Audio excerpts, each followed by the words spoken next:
Happy சண்டேவா? ஒரு துக்ககரமான விஷயத்த பேச வந்திருக்கிறோம். என்ன துக்கம்? நாகாலாந்தின் ஆளுநராக இருந்த ஐயா இல கணேசன் அவர்கள் மறைவி. அவரு இறந்து போய் ஏண்டாயம் வாய கிளற அவர் கொண்டு வச்சு எல்லாம் முடிஞ்சு அவருக்கு கருமாதியே வரப்போகுது. நீ 3 நாள் ஆகுது வருது.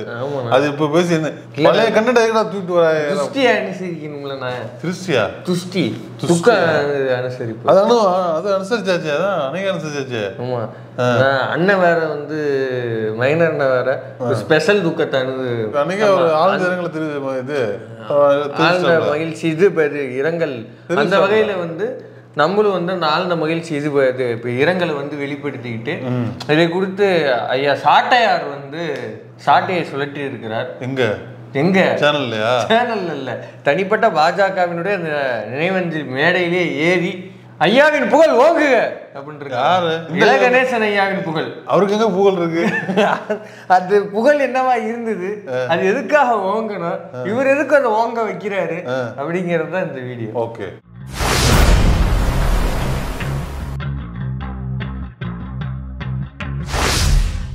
இது வந்து எல்லாருக்கும் சந்தோஷமான இது போயிடுச்சு. இப்போ துக்ககரமான ஒரு நிகழ்வு. யார் இருந்தாலும் நம்ம துக்கம். அது குறிப்பா யூடியூப் ரூட்டர்ஸ் ஒருத்தருடைய இறப்புல வந்து அது வந்து கொண்டாட்டமாக கருதுவது கிடையாது.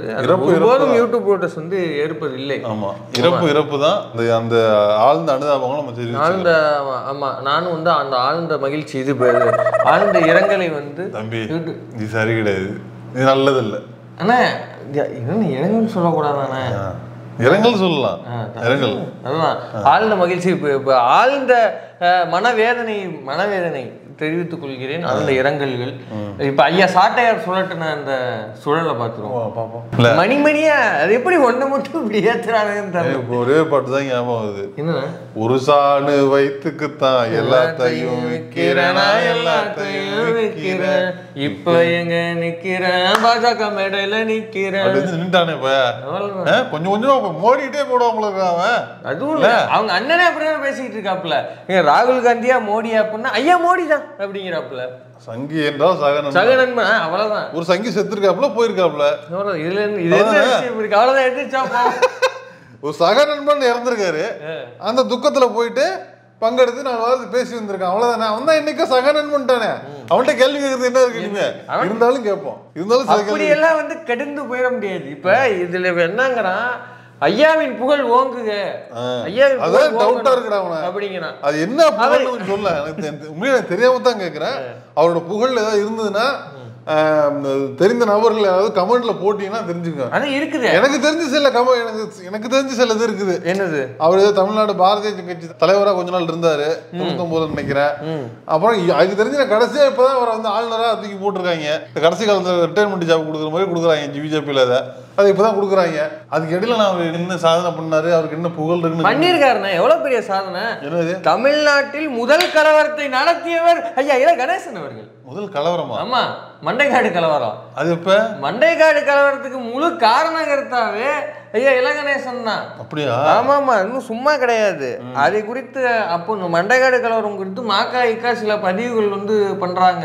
அப்படியே அவங்க ஒரு சிடி வெளியிட்டு இருக்கிறாங்க. அந்த சிடியில ஐயாவே வாக்குமூலம் கொடுத்திருக்கிறாரு. 1981ல கிட்டத்தட்ட 200 தலித்துகள் வந்து மனமாற்றம் செஞ்சிருக்கிறாங்க. இது எப்படி டேக்கிள் பண்றது? அதாவது முதல்ல ஒரு சம்பவம் நடக்குது 1981ல. இப்படி ஒரு 200 தலித்துகள் உடனே இது வந்து அரசனுடைய அடிமடியில கை வைக்கிற சம்பவம் இல்லையா? சரி, எப்படி டேக்கிள் பண்ணலாம்னு யோசிக்கிறாங்க. 81ல எம்ஜிஆர் ஆட்சியில் இருக்காரு. அப்படிதானே? ஆமா, கரெக்டா வந்துட்டீங்களே. அது பின்னாடி ஒரு கனெக்ஷன் இருக்குது. அப்படி 81ல ஜூன்ல வந்து டெல்லியில கூடி ஆர்எஸ்எஸ் வந்து ஒரு 12 அம்ச திட்டங்களை வந்து வரையறுத்து செயல்படுது. அப்படி செயல்பட்டது தான் நெல்லை பக்கத்துல வந்து இப்படி ஒரு கலவரத்தை ஏற்படுத்தணும் அப்படிங்கிறது அந்த செயல் திட்டத்தில் தான் வருது. இது மட்டும் கிடையாது. இது குறித்து வந்து இல கணேசனே நான் சொன்ன அந்த மக அந்த பதிவில் வந்து அவர் பேசியிருக்கிறாரு. களப்பணி செய்ய குமரி விரைந்தேன், பல 100 கிராமங்களுக்கு ஜோல்னா பையுடன் சென்று ஷாக்காக்களை நடத்தினேன் அப்படின்னு அவரே சொல்றாரு. எப்ப 81ல 100கணக்கான கிராமங்களுக்கு போய் ஷாக்காவை இவரே நடத்தி இருக்கிறாரு.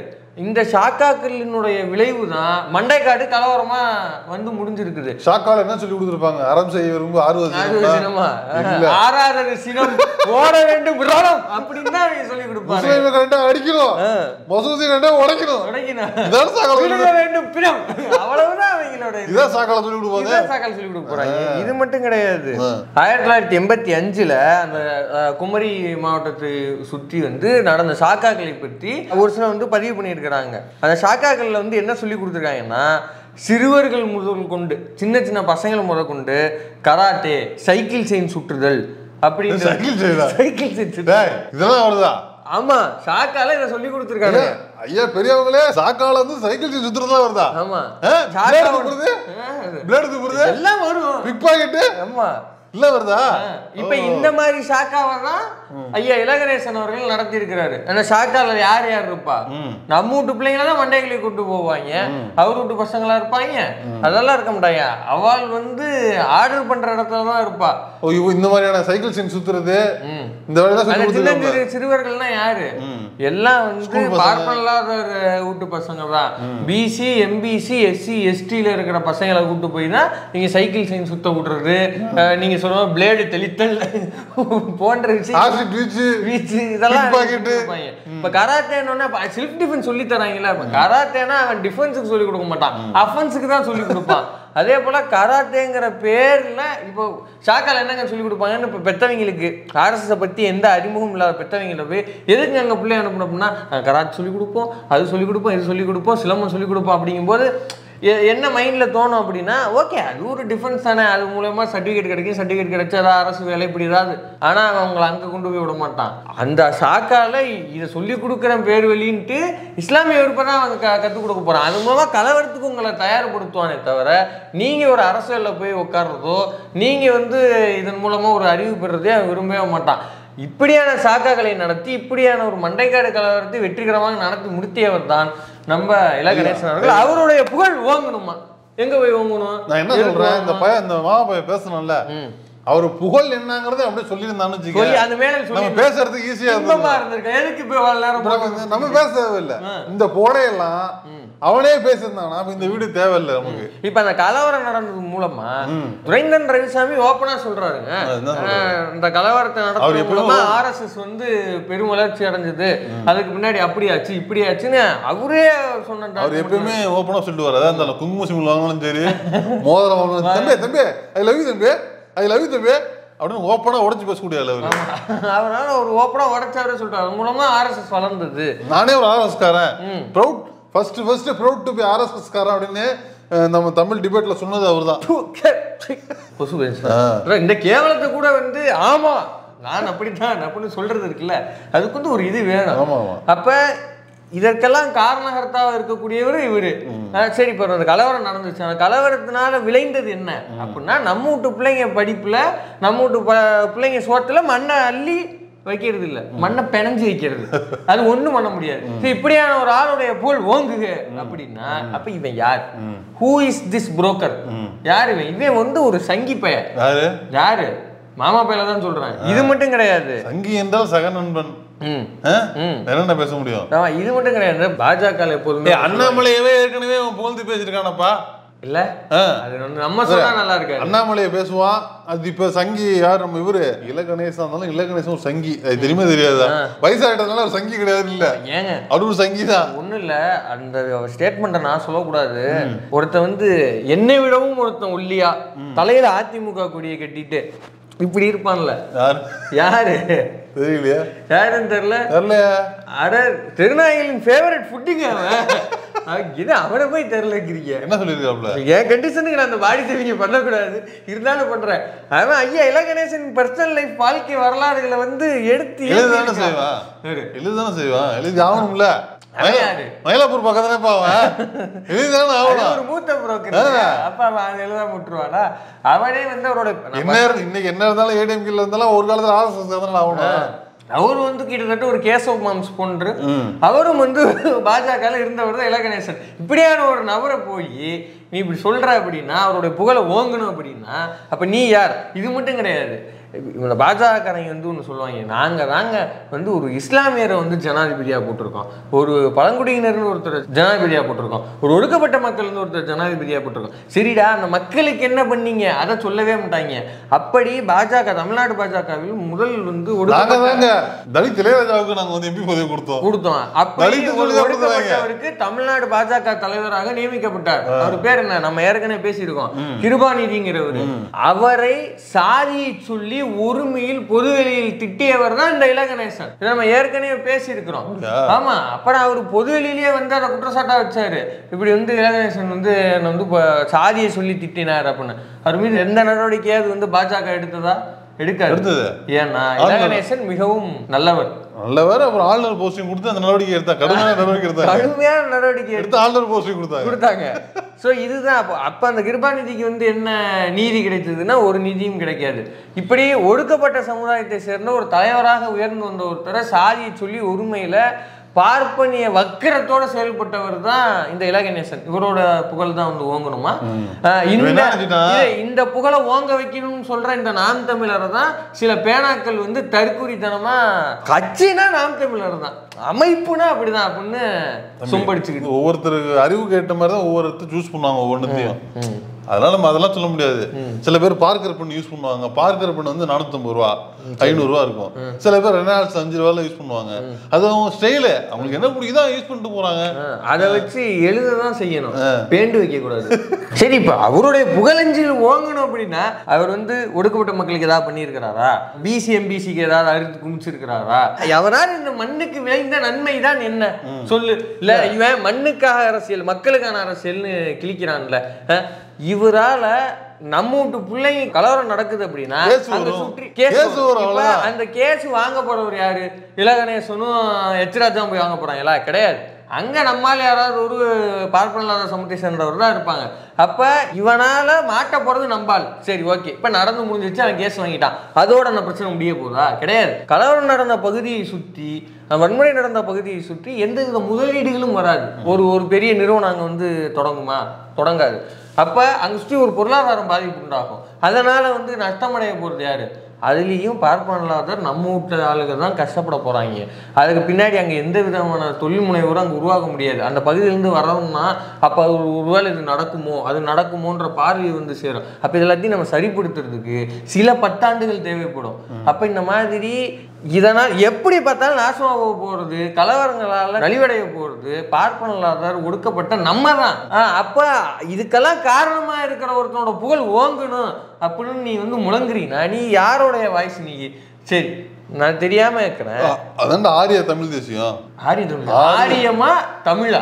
ஆரிய தமிழ் தேசியம். ஆரியமா தமிழா? ஆரியம் வேற, தமிழ் வேற, ரெண்டு சேர முடியாது. இது வந்து ஆரிய தேசியம். இது ஆரிய தேசியம் தான். இது நாம் தமிழ் வந்து ஒரு ஆரிய தேசியம். அது பிஜேபியில் எப்படி சங்கம் வச்சிருச்சு. இப்ப இவனை கூப்பிடுறதுக்கு, இந்த மாமா பையில கூப்பிடுறதுக்கு அந்த மாமா தாத்தாவை கூப்பிடலாம்ல, எல்லாத்துக்கும் ஏன் இவனே கூப்பிட்டு பேச வைக்கிறாங்க? இவர் வேற அவர் வேற இல்லைன்னு அவங்க நம்புறாங்க, அவ்வளவுதான். இப்போ இது மட்டும் கிடையாது. இப்போ இதே மாமா பையன் வந்து என்ன சொல்கிறான், எழுச்சி தமிழரோட பிறந்தனால, தலைவரோட பிறந்தனால இவன் என்ன விமர்சிக்கிறான், உங்களுக்கு பிறந்தநாள் கொண்டாட்டம் ஒரு கேடான்னு கேட்டானா இல்லையா? தம்ப்நெயில் இருக்கு நம்மள்ட்ட. பிறந்தநாள் யாரு, யாரோட பிறந்தநாள்? தன் வாழ்நாள் முழுக்க ஒடுக்கப்பட்ட மக்களுக்காக, பிற்படுத்தப்பட்ட மக்களுக்காக, மிகவும் பிற்படுத்தப்பட்ட மக்களுக்காக தொடர்ந்து குரல் கொடுக்கக்கூடியவர் வந்து தலைவர். அவருடைய பிறந்தநாள் கொண்டாட்டம் இவனுக்கு வந்து எரியுது. அது மட்டும் இல்ல, எந்த பெண்ணையும் 7 முறை கழுகரிப்பு செய்யாமல், எந்த பெண்ணையும் நான் விபச்சாரியிடம் தான் போனேன் என்று சொல்லாத, யாரிடம் திருநீதி வாங்காத ஒரு உன்னதமான ஆளு அவரு இல்லையா? நீனே வந்து இது பண்ணிக்கிற, அவருக்கு என்ன குறைச்சல் கொண்டாடுறதுக்கு? நல்லா கொண்டாடணும், 10 நாள் கொண்டாடணும், 1 வருஷம் கொண்டாடணும், வருஷ கணக்கா கொண்டாடுவோம். உனக்கு எரியுதுன்னா கூட மட்டும் கொண்டாடுவோம். உனக்கு என்ன பிரச்சனை? இவனுக்கு எது பிரச்சனையா இருக்குது பாருங்க. இலகணேசனோட புகழ் ஓங்கணுமா, எழுச்சி தமிழரோட புகழ் வந்து போய் சேர்ந்துடக்கூடாது. கேவலம் ஒரு கேஸுக்காக இவ எல்லாத்தையும் இறக்கி விட்டு போயிட்டீங்களா? எங்க அண்ணனை திட்டக்கூடாது, சரி உங்க அண்ணனை திட்டக்கூடாதுன்னு சொல்லிட்டாப்ல, ஆனா சங்கி இலகணேசன் புகழ ஓங்க சொல்றாங்க. என்ன லாஜிக் இது? சூப்பர்ல. எங்கேயாவது தலைவர் வந்து கலவரம் ஏற்படுத்துற மாதிரி எங்கேயாவது பேசியிருக்காரா? தன்னுடைய கட்சி தோழர்களை எங்கேயாவது வந்து கலவரம் நீ அடிச்சு ஓடுறா அப்படின்னு எங்கேயாவது சொல்லியிருக்கிறாரா? எங்கேயாவது வந்து இஸ்லாமிய வெறுப்பு பற்றி பேசியிருக்காரா? யாரையா உள்ளொன்று வைத்து புறம் ஒன்று பேசியிருக்கிறாரா? நேரடியா பேசியிருக்காரு. என் கட்சிக்காரனை பிசரு மசன்னு சொன்னதே அவனை தூக்கி போடுறா, பூனா சொன்னாலும் எங்க பேசிருக்காரா?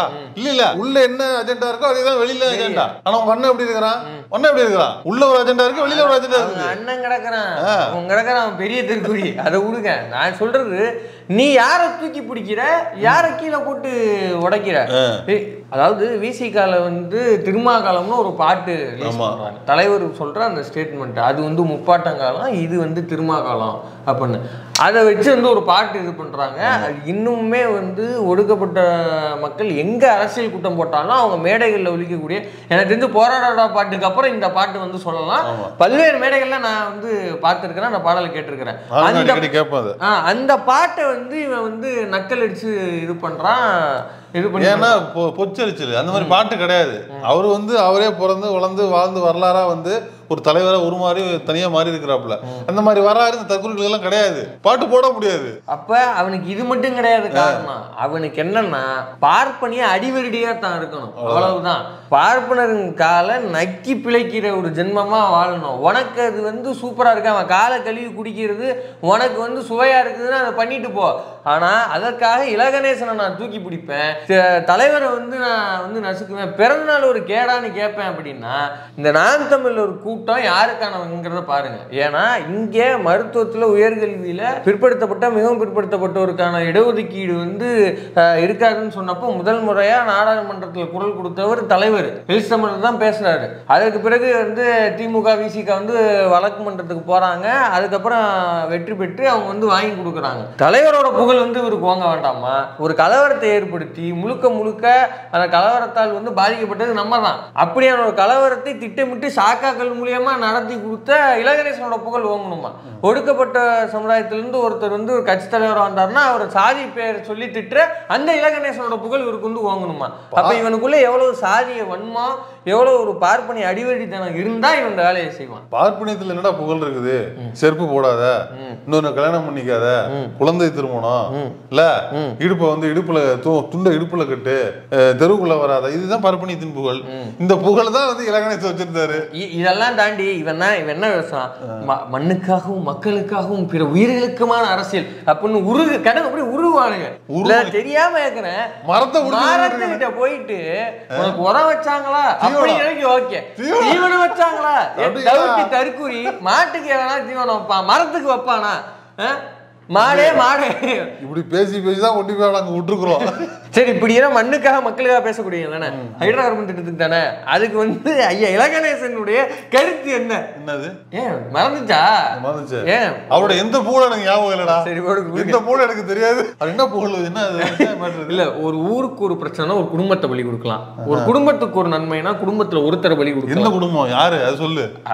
அது இல்ல, அது சொல்லு. இல்ல, அது ஐயா அப்ப சொல்லுவாரு பாருங்க. ஒரு மாநிலம் நன்றாக இருக்க வேண்டுமானால் மாவட்டம் தியாகம் செய்ய வேண்டும், மாவட்டம் நன்றாக இருக்க வேண்டுமானால் ஒரு கிராமம் தியாகம் செய்ய வேண்டும், கிராமத்தின் நன்மைக்காக தனி மனிதன் தியாகம் செய்ய வேண்டும் என்பது முதுமொழி. சமஸ்கிருதத்தில் இருக்கிற முதுமொழியின் தமிழ் அர்த்தத்தை சொன்னேன். அவரே சொல்றாரு, சமஸ்கிருதத்துல இந்த மறைமொழியை நான் சொன்னேன், சமஸ்கிருதத்துல அதுதான் இருக்கும். இப்ப இதை வந்து ஐயா சாட்டையார் வந்து மாமா எல்லாத்தையும் ஏத்துக்கிறான் தம்பி. ஏன்னு உயிர் வாழணும். கேஸ் இருக்குது, 30 கேஸ் இருக்குது. நீ அவன் ரூம் போட்டு கொடுப்ப, நீ லாயர் கொடுப்ப? கொடுக்க மாட்டா. எல்லாமே என்ன வாங்கி கொடுக்க முடியாது. அதனால இந்த லெவல்ல நான் இருக்கிற இந்த இருப்புல என்ன யாரு ஆதரிக்கிறாங்களோ அவங்க பக்கம் நிக்க வேண்டியது. நான் எனக்கு வாழ்வாதார பிரச்சனைங்க. எனக்கு பார்ப்பாயின் காலை கழுவி குடிப்பது எனக்கு இன்பமா இருக்குது. பெலண்டைன் சிறுமி மார்ட்டினை விட சுவையாக இருக்கிறது அப்படின்னா நீ குடி, சரியா? அதற்காக வந்து இங்கே மக்களுக்காக நிக்கிற தலைவர்களை வந்து தாழ்த்தி பேசிட்டு அவனுக்கு நான் வந்து தூபம் போடுவேன் அப்படின்னு சொன்னீங்கன்னா, உங்க அண்ணன் கேட்டது மாதிரி 7ஆம் நம்பர் 8ஆம் நம்பர் மக்களா பார்த்து அன்பளிப்பு கொடுப்பாங்க, வாங்கி அதையும் பத்திரமா வச்சுக்க.